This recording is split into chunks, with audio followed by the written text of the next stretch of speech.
اس کی گود میں اتنا پیارا بچہ دیکھ کے مجھے بڑی حیرت ہوئی. وہ ہنستے ہوئے کہنے لگی یہ میرا ہی بچہ ہے. تمہیں تو پتا ہے مجھے بچوں کا کتنا شوق تھا. یہاں آئی تو میں نے کہا یا اللہ مجھے تو اولاد کی خواہش ہے جو دنیا میں کبھی پوری نہیں ہوئی. مجھے تو بچہ چاہیے. میں نے حیرت سے کہا پھر؟ وہ بولی بس پھر کیا. اسی وقت مجھے حمل ٹھہر گیا. تھوڑی دیر میں بغیر کسی تکلیف کے بچہ پیدا ہو گیا. اور مجھے یہ اتنا پیارا لگتا ہے کہ میرا جی نہیں چاہتا کہ میں اس کو چھوڑوں. وہ اس کو اٹھائے پھر رہی تھی. واقعی وہ بچہ تھا ہی ایسا کہ اس کو دیکھ کے کس کو نہ پیار آئے. اور نیلی تو کب سے تڑپ رہی تھی اولاد کے لیے. میں نے کہا تم تو اچھی رہ گئی. وہ بولی کیا مطلب؟ میں نے کہا دیکھو تمہارے صبر کا تمہیں کتنا اچھا بدلہ یہاں پہ مل گیا.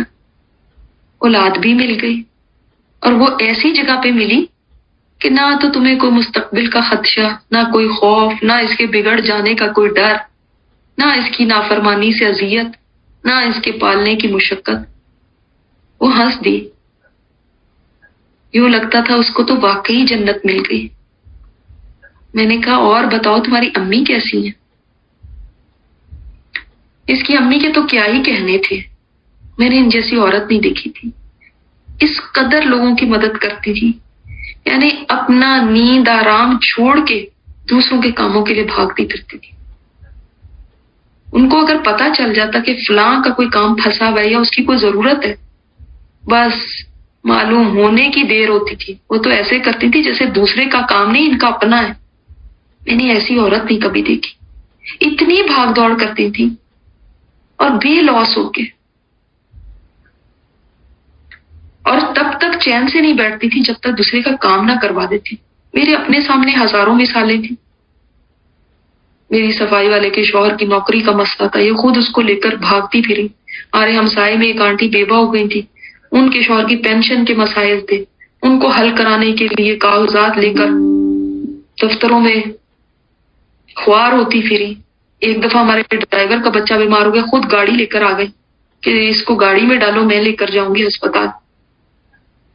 میرے زمانے کے لوگوں میں تو ایسی بہت ہی کم کوئی مثالیں دیکھنے کو ملتی تھی کہ جو بس دوسروں کے لیے بنے. ایسے لوگ کہاں تھے؟ انہوں نے نہیں دیکھنا ہوتا تھا کہ غریب ہے یا امیر ہے، سب کی ہیلپ کے لیے ایک ٹانگ پہ کھڑی جاتی تھی. نیلی کہنے لگی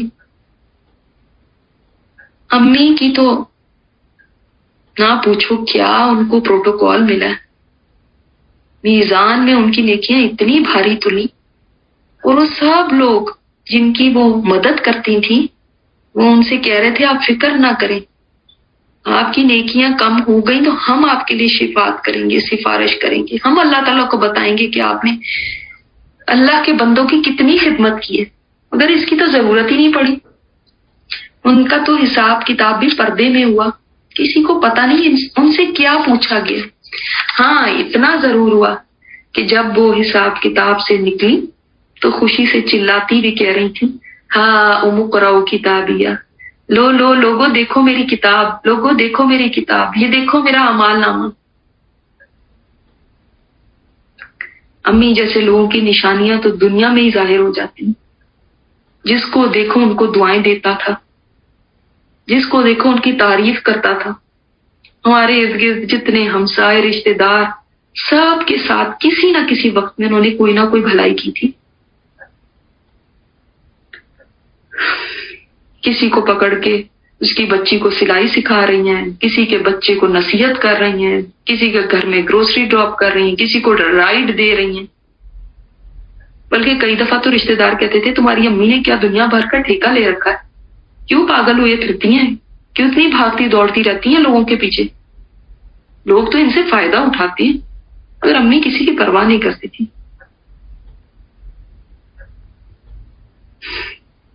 میں دیکھ رہی تھی جب لوگ پل سے رات پر اس قدر پریشان تھے اور ان کے قدم پھسل رہے تھے تو میری امی آرام سے اس پہ سے گزر رہی تھی.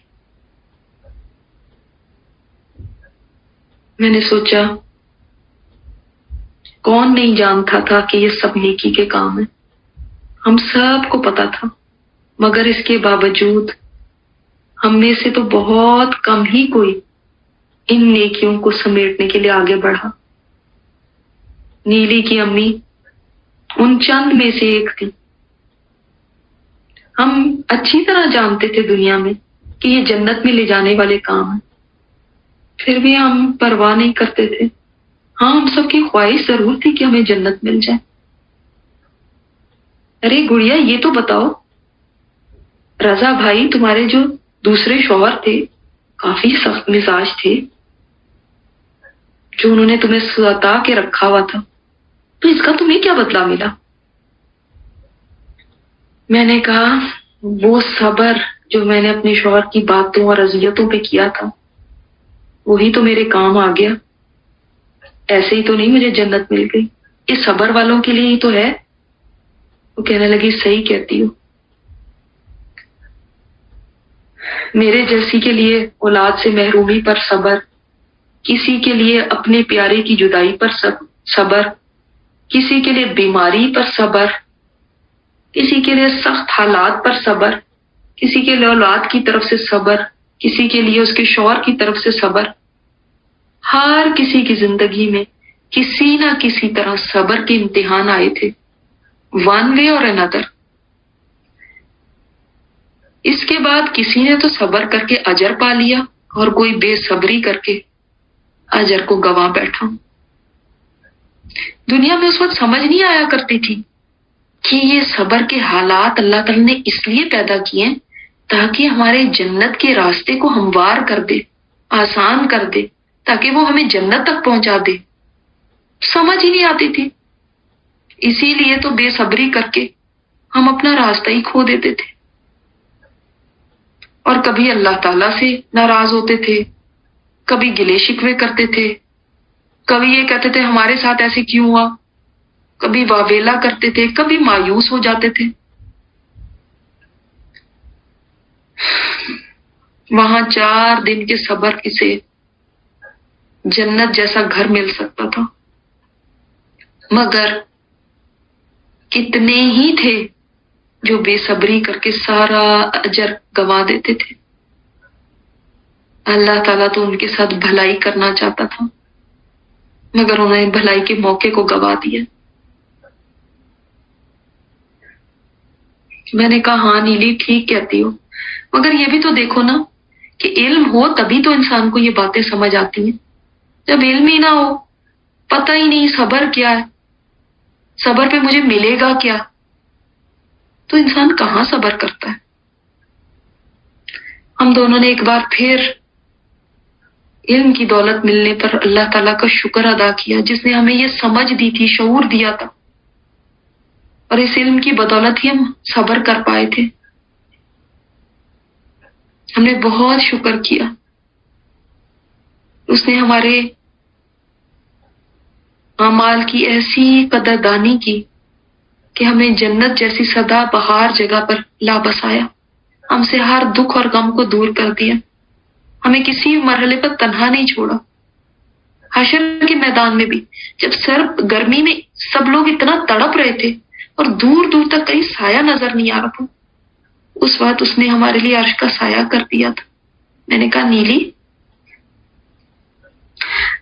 میں نے تمہیں عرش تلے کھڑے دیکھا تھا، اور تمہارے ساتھ رضا بھائی بھی تھے، تمہارے شوہر،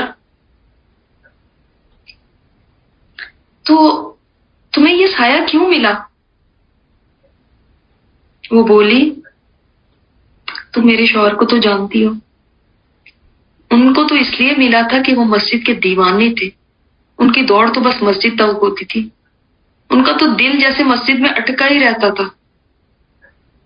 اس وجہ سے اللہ تعالیٰ نے ان کو وہاں اپنے عرش کا سایہ دیا، اور مجھے چھپا کے صدقہ کرنے پر ملا تھا۔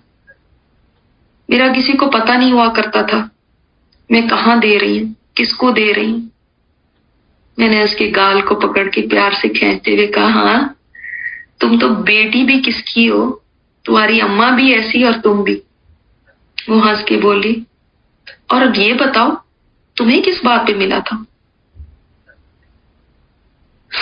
میں نے کہا میں دنیا میں جب بھی اکیلی ہوتی تھی نا تو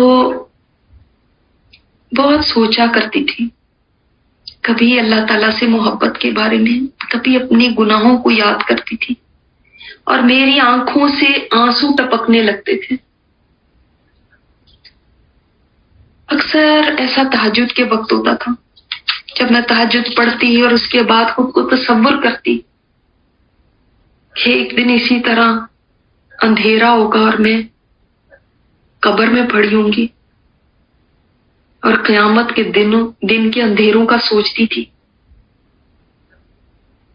تو میری آنکھیں بہہ جاتی تھی۔ یہ تو اللہ تعالیٰ کی بڑی رحمت تھی کہ اس نے میرے حقیر سے آنسوؤں کی اتنی قدردانی کی کہ جس وقت میں شدید گرمی میں جل رہی تھی حشر کے میدان میں، تو اپنے عرش کا ٹھنڈا سایہ دے دیا کہ گرمی کا احساس ہی ختم ہو گیا۔ آسفا کب سے ہماری باتیں خاموشی سے سنے جا رہی تھی، اب لگتا ہم سے رہا نہیں گیا۔ بولی، مجھ سے نہیں پوچھو گی مجھے میرے رب نے سایہ کیوں دیا اپنے عظیم عرش کا؟ ہم نے کہا کیوں نہیں، آپ بھی بتائیے۔ کہنے لگی اپنے دین کے ساتھیوں سے، مسلمانوں سے محبت کرنے کی وجہ سے۔ یہ محبت صرف اللہ کی خاطر تھی کیونکہ یہ اللہ کا نام لینے والے، اس کے سوا کوئی اور وجہ نہیں تھی، کوئی لالچ نہیں تھا، کوئی رشتہ داری نہیں تھی، کوئی اور تعلق نہیں تھا۔ بس میرے لیے اتنا ہی کافی ہوا کرتا تھا کہ یہ میرے رب کے ماننے والے، یہ میرے دین کے ساتھی ہیں۔ ان سے جو بے لوث محبت تھی، تم سب سے جو محبت ہے، اس کی وجہ سے مجھے عرش کا سایہ ملا۔ وہ ابھی باتیں کر ہی نہیں تھی کہ میرے خادم طرح طرح کے کھانے خوبصورت دشت میں سجائے ہوئے ہمارے سامنے حاضر ہو گئے۔ سب نے اپنی اپنی پسند کی چیزیں اس سے چن لی۔ یہاں کے کھانے کبھی ختم نہ ہونے والے تھے، ان کی لذت سے کوئی سحر نہیں ہو سکتا تھا، کبھی جی بھرتا ہی نہیں تھا۔ ایسا مزہ کہ کون اس کا انکار کر سکتا تھا۔ اتنے سارے ساتھی جمع تھے، پھر بھی کھانے میں کمی کا خوف نہیں تھا۔ یہ فکر نہیں تھی کہ کھانا ٹھنڈا ہو جائے گا، نہ یہ مسئلہ تھا کہ اتنی کثرت سے کھانا ہونے کی وجہ سے کہیں کوالٹی خراب نہ ہو جائے، لذت میں کمی نہ آ جائے، اور نہ ہی یہ فکر تھی پتہ نہیں سب کو پسند آئے گا بھی نہیں یا نہیں۔ میں انہی خدشات میں رہتی تھی جب بھی دنیا میں کوئی دعوت کرتی تھی، مگر یہاں تو ایسا کوئی بھی خدشہ نہیں۔ میں بے فکر ہو کے بیٹھی ہوئی تھی، نہ مہمانوں کے جانے کے بعد کچھ سنبھالنے کی ٹینشن تھی، خود بھی ایسے ہی انجوائے کر رہی تھی جیسے دوسرے مہمان کر رہے تھے، ورنہ دنیا میں تو سارا وقت مہمانوں کو ہی پوچھتی رہتی تھی، اور جب سب چلے جاتے تھے تب میرے کھانے کی باری آتی تھی، مگر یہاں میں سب کے ساتھ کھا پی رہی تھی، اور میرے خادم اتنے سلیقے سے سب کچھ مینیج کر رہے تھے کہ مجھے ان کو کچھ کہنے کی ضرورت نہیں پڑ رہی تھی۔ دنیا میں تو نوکروں کے ساتھ میں اپنا سر کھپا دیتی تھی، پھر بھی کام میری مرضی کا نہیں ہو پاتا تھا، اور یہ تو اتنی ایفیشینٹلی کام کر رہے تھے جیسے ان کی زندگی کا مقصد ہی یہ ہو، اور پروفیشنل ایسے تھے جیسے کسی نے ان کو عرصہ دراز سے ٹرین کیا ہو۔ یونیفارم ایسے پہنے ہوئے تھے کہ بندہ دیکھتا رہ جائے کہ کیا یہ خادم ہے؟ چہروں پر کام کی وجہ سے نہ کوئی ناگواری، نہ کوئی تھکن، خوشی خوشی اپنا کام کرتے پھر رہے تھے۔ اسی لیے ان سے کام لیتے وقت بھی دل تنگ نہیں ہو رہا تھا، ورنہ دنیا میں تو کوئی ناگواری سے چڑ کے کوئی میرا کام کرتا تو میں اسے کام ہی لینا نہیں چاہتی تھی، میرا موڈ ہی خراب ہو جاتا تھا۔ جس جنت کے خادم بھی اتنے خوبصورت اور دل کو خوش کر دینے والے ہوں، تو واقعی اس جنت کی باقی نعمتوں کا تو اندازہ ہی نہیں کیا جا سکتا۔ مہمان ایک ایک کر کے رخصت ہونے لگے۔ جتنی دیر بھی سب نے باتیں کی، ہر بات میں خیر ہی تھی، کسی بات میں شو آف نہیں تھی، کسی نے خود کو بڑا ثابت کرنے کی کوشش نہیں کی، کسی نے شیخیاں نہیں ماری، کسی نے طنز کے تیر نہیں برسائے، کوئی کسی سے جلس نہیں ہوا۔ بعض ساتھی اوپر کے درجوں سے نیچے اتر کے آئے تھے میری دعوت اٹینڈ کرنے، مگر کسی کو یہ تکلیف نہیں ہوئی کہ ان کو کیوں اوپر کے درجے مل گئے، اور انہوں نے بھی کسی کو ٹونٹ نہیں کیا کہ تم تو دنیا میں بڑا بنی پھرتی تھی، اب تم نیچے کے درجے میں ہو۔ ایسی کوئی بات جو دوسرے کو ناگوار گزرے کسی کے منہ سے نہیں نکلی۔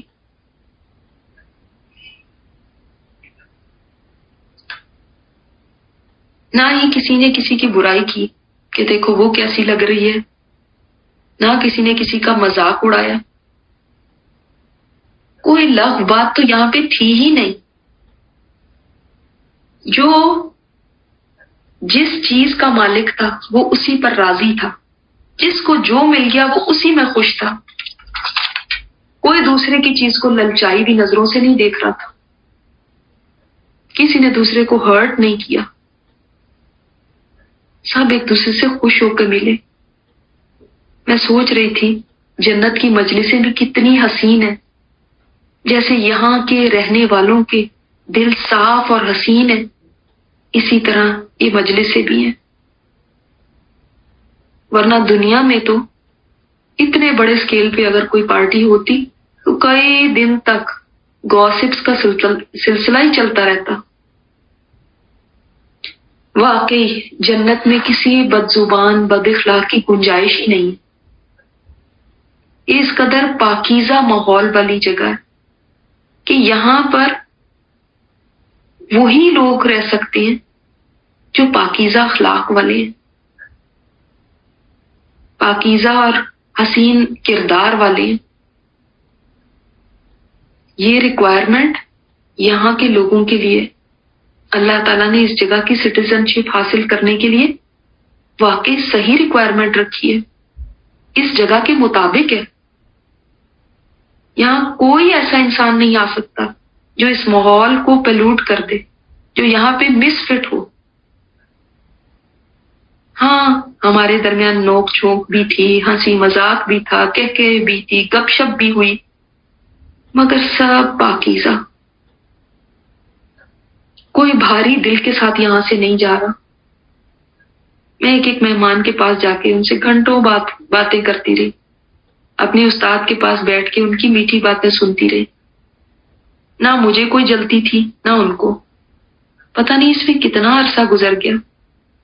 ہر ساتھی کی ایک کہانی تھی، ہر ایک کے پاس بتانے کو کچھ نہ کچھ ضرور تھا، کسی کو بھی دوسرے سے کوئی شر کا اندیشہ نہیں تھا، اسی لیے ہر کوئی کھل کے باتیں کر رہا تھا۔ کسی کو یہ پریشانی نہیں تھی کہ میرا امپریشن خراب ہو جائے گا، نہ یہ تھا مسئلہ کہ میری باتیں باہر نکل جائیں گی، میرے راز کھل جائیں گے۔ مہمانوں کے رخصت ہونے سے پہلے ہماری استاذہ نے ایک اعلان کیا، پیاری بہنوں، آپ میں سے کون کون عائشہ رضی اللہ تعالیٰ عنہا، خدیجہ، فاطمہ، مریم، بی بی آسیہ رضی اللہ تعالیٰ عنہا اور باقی امہات اور صحابیات سے ملنا چاہتا ہے؟ سب اس قدر ایکسائٹڈ ہو گئے، سب نے ایک زبان سے کہا میں یہ تمہاری آئیڈیل ہوا کرتی تھی دنیا میں، ان سے کون نہیں ملنا چاہے گا؟ وہ کہنے لگی اچھا پھر ہم کل ان کی زیارت کے لیے چلیں گے، اور اس کے بعد ہمیں اور بھی تو وی آئی پی سے ملنا ہے۔ میرے ذہن میں آیا اور کون ہو سکتا ہے؟ نبی صلی اللہ علیہ وسلم، صحابہ۔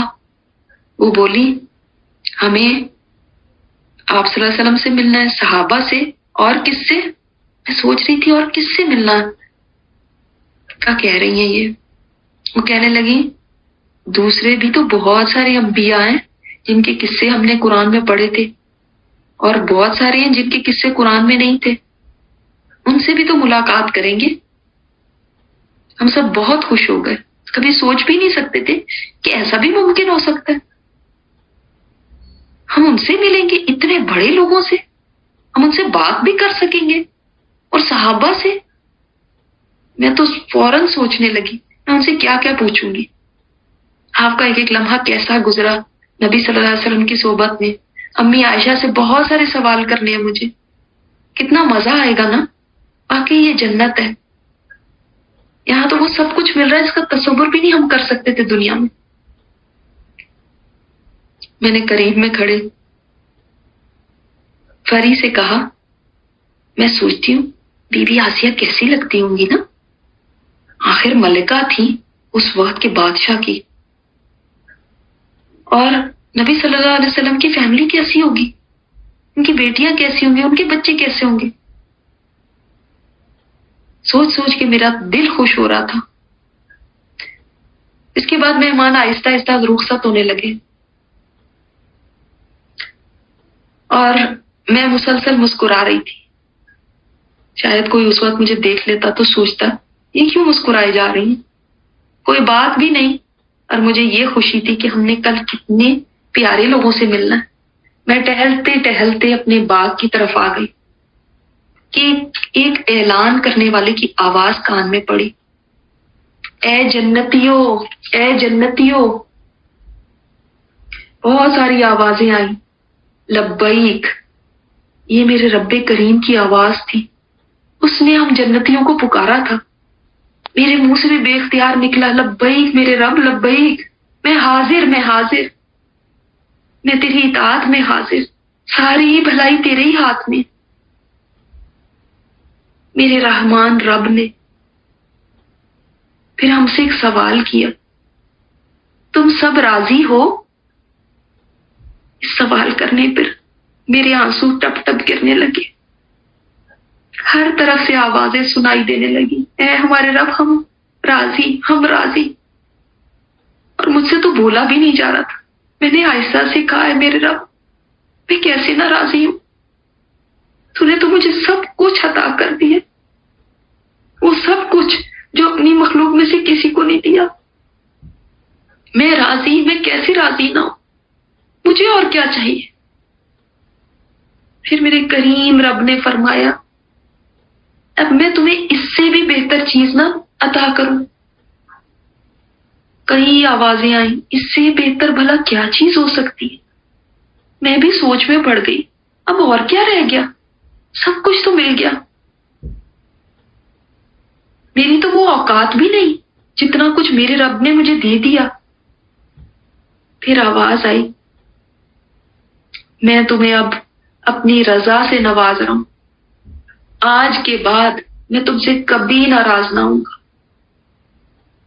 یہ بات سننی تھی کہ میرے آنسو ایسے بہنے لگے کہ تھمنے کا نام لے لیتے تھے۔ یہ تو وہ آرزو تھی جس کی تڑپ لیے زندگی میں کتنی راتیں اور کتنے دن روئی تھی، کتنی دفعہ ہاتھ دعا کے لیے اٹھے تھے اور یہی مانگا کرتی تھی۔ ایسے لگا ساری زندگی میں نے اسی ایک بات کو سننے کے لیے تو گزار دی کہ میرا رب راضی ہو جائے، میرا رب راضی ہو جائے، ہر کام اسی لیے کیا میرا رب راضی ہو جائے۔ زندگی میں اتنا ڈر لگتا تھا کہ پتہ نہیں رب راضی بھی ہے یا نہیں، کہیں ایسا تو نہیں وہ مجھ سے ناراض ہو گیا، کہیں میں کسی کام سے، اپنی کسی غلطی سے اس کو ناراض نہ کر بیٹھوں۔ اسی لیے یہ وہ خوشی تھی کہ ہر دوسری خوشی کے اوپر یہ خوشی حاوی تھی، غالب تھی۔ میں تو پتہ نہیں کتنا عرصہ اس ایک بات کو سننے کے لیے تڑپی تھی، جیسے میرے کانوں کو اسی چیز کا تو انتظار تھا۔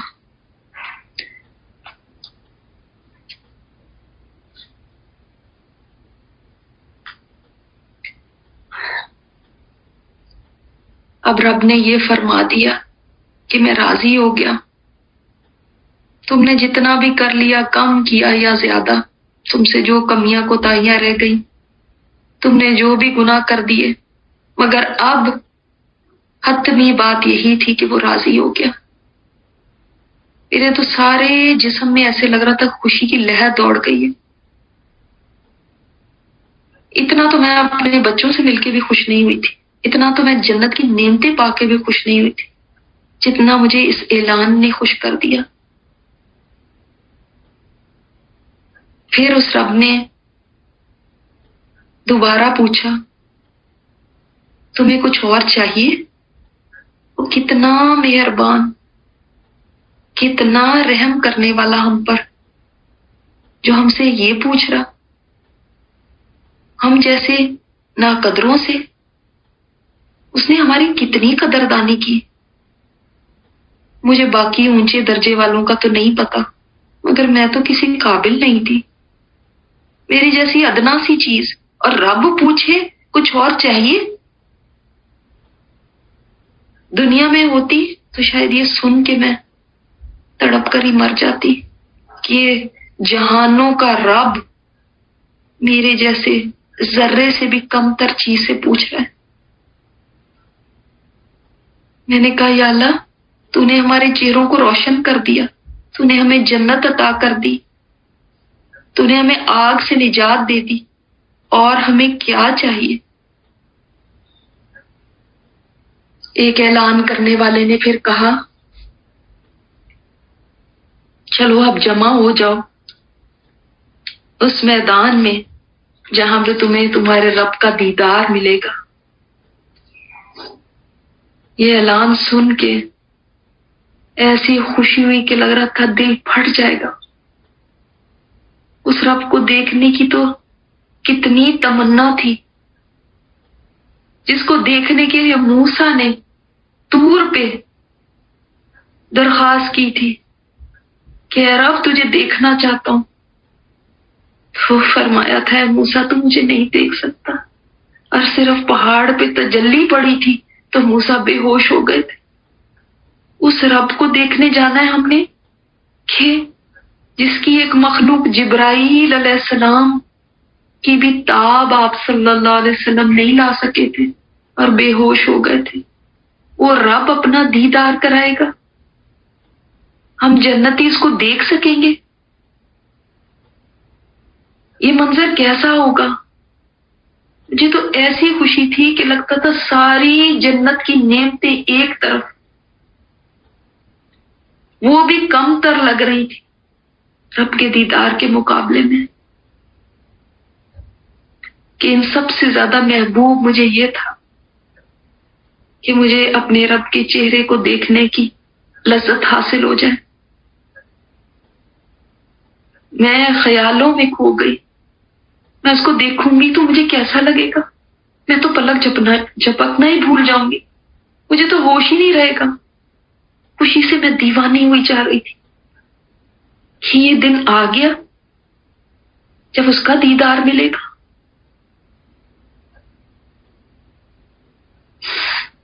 اس کے بعد کیا ہوا زبان بیان نہیں کر سکتی، جو میں نے دیکھا، اور کوئی قلم یہ طاقت نہیں رکھ سکتا کہ وہ لکھے جو میں نے محسوس کیا۔ یہاں تک ہماری یہ سیریز مکمل ہوئی۔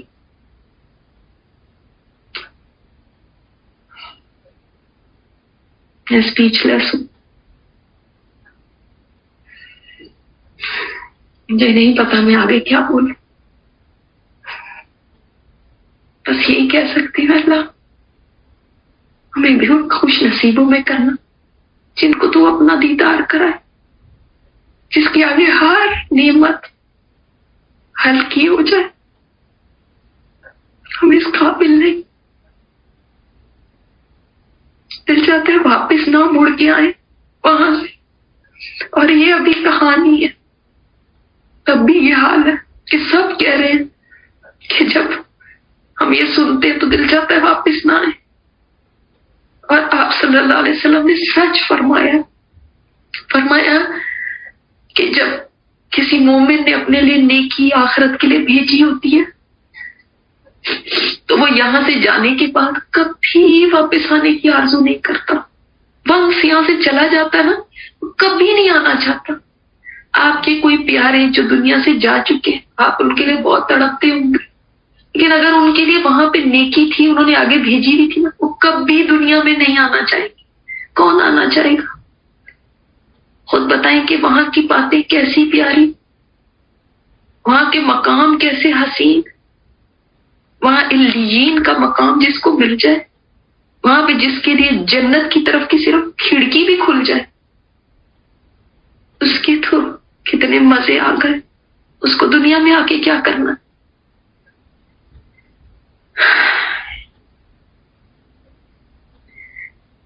اللہ تعالیٰ سے دعا ہے کہ اس سیریز کو صدقہ جاریہ بنا دے، اس کو ہمارے جنت میں جانے کے شوق کو بڑھانے والا بنا دے،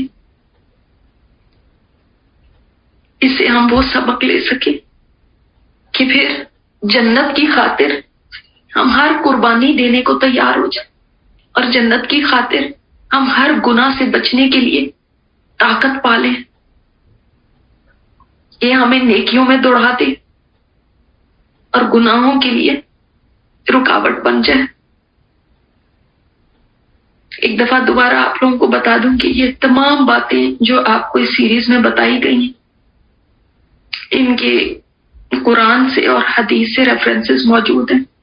قرآن پاک میں 30ویں پارے میں آپ سب دیکھ سکتے ہیں سورہ رحمان، سورہ انسان، اسی طرح حدیث میں بہت ساری باتیں ہیں، جیسے جو میں نے شراب کی تفاصیل بتائی ہیں، تسنیم کی، رحیق المختوم کی، اور پھر جو خادم جس طرح کے ہوں گے، اسی طرح انسان کے جنت میں جو درجات ہیں، جو آپ کو کھیتی کی بات بتائی تھی، جو گھوڑے اڑنے والے گھوڑے کی بات بتائی تھی، جو بالا خانوں کا بتایا، جو خیمے موتی کے بنے ہوئے، جو محل، جو لباس، زیورات کے بارے میں آپ لوگوں کو اس سیریز میں بتایا گیا. اسی طرح جو کھانے پینے، جو برتن وغیرہ، جو تخت مسیریاں، یہ سب ڈیٹیل حدیث میں موجود ہیں. کیسے ماں باپ اوپر کے درجے میں ہوں گے تو اپنے بچوں کو اوپر کے درجے میں لے جا سکیں گے، اور بچے اوپر ہوں گے تو وہ والدین کو ترقی دلا سکیں گے. اب یہ سب بھی حدیث سے اور قرآن سے پتہ چلتا ہے. اوپر والوں کے محلوں کو دور تاروں کی طرح دیکھیں گے، نیچے سے جو باغوں کی ڈیٹیلز بتائیں، جو درختوں کی بتائی ہیں، جو چشموں اور نہروں کی بتائی ہیں، اور جن کی نیکیاں کم ہو گئی ان کے ساتھ کیا ہوا. اسی طرح یہ جو اولاد کی بتائی ہے، جس کو یہ سب اسی طرح حدیث میں موجود ہے. اور جن کی نیکیاں برابر ہو جائیں گی اور عرفات میں ہوں گے، وہ وہاں پہ کیسے ہوں گے، ان کے کیا حالات ہوں گے، یہ بھی قرآن پاک میں موجود ہے. جنت کے دروازے کیسے ہوں گے، پل صراط کیسا ہوگا، کتنا مشکل ہوگا، اور جنت تک پہنچنے کے مرحلے کیسے ہوں گے، یہ جو سب کور ہوا ہے، یہ سب حدیث میں موجود ہے. ان میں سے کوئی بات بھی میں نے اپنی طرف سے نہیں کہی، سوائے اس کے کہ یہ جو جذبات تھے کہ کیا انسان کے جذبات ہوں گے، وہ خود کو وہاں رکھ کے سوچا کہ اگر میں وہاں پہ ہوں تو کیسا ہوگا. تو اس کے علاوہ جتنی ڈیٹیلز ہیں وہاں کی، وہ انشاءاللہ آپ قرآن و حدیث سے دیکھ سکتے ہیں. اللہ تعالیٰ اس کو قبول فرما لے. اور چونکہ اس کے بعد میں کچھ بھی اور نہیں لکھ سکتی تھی، اس لیے بس یہیں تک ختم کر دیا. کیسے لکھ سکتی ہوں؟ اللہ تعالیٰ کے دیدار کو میں کیسے بیان کر سکتی ہوں؟ یہ تو جو انسان وہاں پہنچے گا ہی کوئی جان سکے گا. جی ہاں، اور جمعہ بازار کی بھی جو بات کی تھی، اور وہاں پہ کس طرح سے لوگوں کا حسن دوبالا ہو جائے گا مردوں کا، وہ بھی حدیث سے ہمیں ملتا ہے. تو سب چیزوں کے ریفرنس موجود ہیں. اللہ تعالیٰ قبول فرما لے.